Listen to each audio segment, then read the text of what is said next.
Yeah, this is going to be a quick video about making comics, making manga comics in specific. Um, I'm just going to say, stop trying to beat manga at its own game. You're not going to win. You're going to lose badly. Whenever I see manga artists, American manga artists, trying to copy the manga style, they're trying to copy it wholesale without really adding anything new of their own. So that whenever they try to draw it in black and white, draw it this way, draw it specifically that way, they usually don't measure up to the standard that manga usually has for itself. So whenever I see that where it's like trying to match that same vibe, that same flavor, it just doesn't quite measure up. It doesn't quite work. They're not able to put out at the same speed or at the same um, skill level, and they also don't have a whole team behind them to create stuff on the level of a manga artist team. So a lot of people are trying to do it solo, and there's very, very, very few people that can do it by themselves. There's the only person that I know, or the only artist that I've seen online that can really, really like match that is Adam Warren, who does the comic called Empowered, and that's the only comic that I've seen that not only matches um, manga style storytelling in the story, but also the art. So the art is on a skill level that's on par with most of the manga that's coming out these days, and surpasses even a lot of them. And then the storytelling is so strong, even though it's kind of pervy, it's kind of like I guess you could call it ecchi, or like not hentai, but kind of borderline. It's just like what would you call it? Like sexy cheesecake type art, but it's good in the storytelling aspect where you can actually feel the emotions that the characters are going through. So that's the only comic that I've seen match um, the manga style in America. Um, Most other comics fall short, but the ones that I see really thrive, that the ones that do the best, are the ones that they have that special something that's not particularly manga that makes them stand out from manga. Meaning, like, they use manga as like maybe a base, or they'll use a few expressions from the style of manga, but they won't use it as the whole style. They'll add something of their own flavor to it. They'll add like their own their own kick to it that makes it their own, or that makes it separate and distinct from manga. Something that you can't get from manga. Because if manga is already delivering everything that you would want from that anime style storytelling, that anime style, then you really don't need an American doing it worse. So it's like, okay, we got this, we got Americans. Oh, well, I missed the point. But what I was trying to say is that the people who stand out the most are the ones who do manga style and add their own flair to it, their own flavor to it. Like Milo Giannis.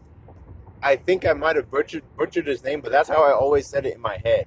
I've never met him in real life, but he did Old City Blues, and that really took a lot of inspiration from what would you call it? Ghost in the Shell, the original manga. And if you look at both of those, you know where he got that inspiration from. But he puts his own spin on it. He makes it like his own thing. He tells his own story in that style, and expands on it. So that's why that comic blew up in the West over on our side. Same thing with Scott Pilgrim.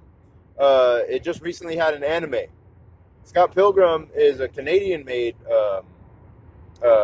comic, and the artist took a lot of inspiration from the manga Ranma hat, and basically the work of Rumiko Takahashi, who did like Inuyasha and stuff like that.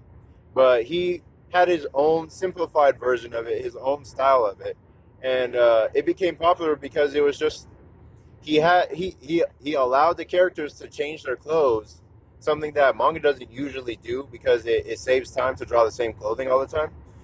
He had the characters change clothes, and the comedy aspect of the story was so strong that it ended up carrying most of the story, and he had a full point that he wanted to tell by the end of it. So you got a full package by the end of the 6 volumes, and most manga can't. A lot of manga tend to drag on volume after volume, and a lot of it can end up being fluff that doesn't really mean that much because they're trying to elongate the series for continued money, continued sales.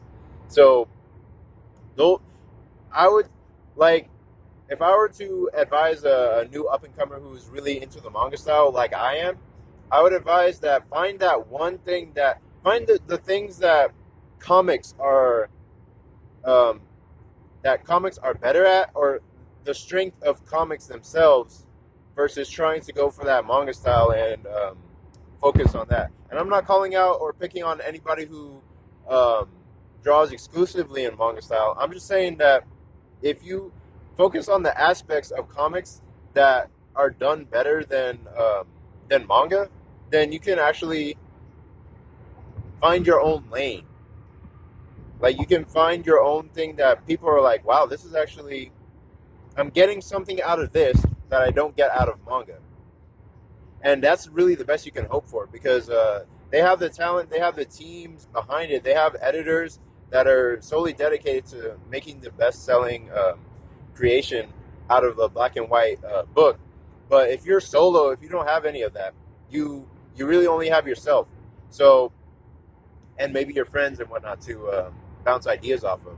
So you want to focus on what your personal strength is, what the strength of the medium of comics is, and stuff that you can do that sets yourself apart from the manga style, that you're not using it as a crutch all the time or using their expressions as a crutch. For my personal comic, for Air Rider High School Hero, I do draw in a manga style, and I tend to take a lot of inspiration from Fooly Cooley.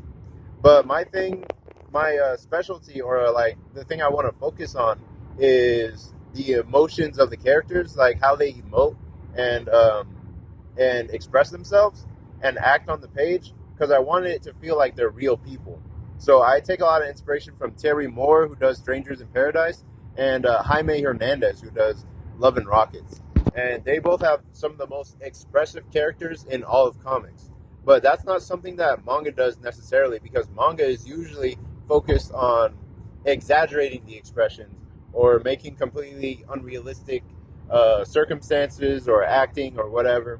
And they usually don't go with those realistic expressions. A lot of the time, they're saving time by defaulting to the expressions that they're used to, or like shortcutting them with like chibi moments, or moments where they can like really shorthand or really deform the characters.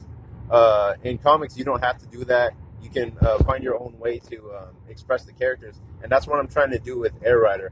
I also have the ability to color my own comic, so it's not in black and white. I have more tools to work with in creating it, so um, I can use those tools to separate myself even further from the manga style. I'm also going to try to avoid using those like shorthand expressions where the characters have like circle eyes and nosebleeds and that kind of thing. I'm going to try to focus on like more like realistic expressions and that kind of thing, and then play with the space and the composition of the books. I mean, the further it goes on, the more you'll see how I'm trying to separate um, Air Rider from the regular anime and manga style. Like, I get so many mixed opinions on the style of Air Rider. So people who are more used to comics, American comics, they'll say, "Oh yeah, you're really anime style. You're really anime." But then people who are more used to anime style will say like, "Oh, you're really like cartoony and stuff. You're not really doing the full anime style." And that's because I'm trying to incorporate more cartoonish aspects in the style of Air Rider. So like I do a mouth on the side sometimes, like how you would see in Codename Kids Next Door, and I try to separate it out by really giving it that that different, that cartoony vibe, so that it just separates itself from manga in general.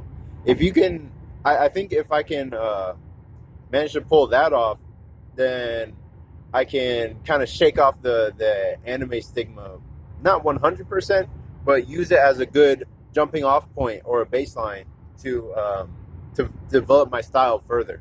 Because I know where I want it to go, I know where I want my style to be, but I can't draw it yet. It's like physically impossible unless I try to take all the time that I have in the world and focus on doing a drawing that's just like that. But that would take too much time, and it's also not feasible at this time. So yeah, I'm just gonna be working on that. And yeah, I just wanted to do a quick video on this subject. Don't stop. I'm trying to think of the title. What was it? What was I thinking of? I guess it's just don't lean fully on the manga style, because the actual where it originated in Japan, like they can just do it so much better. So what you want to do is find a way to differentiate yourself with your own comic style and your own sensibilities, pretty much. And that's it. That's the end of the video. This has been Comic Ken, and I'll talk to y'all later.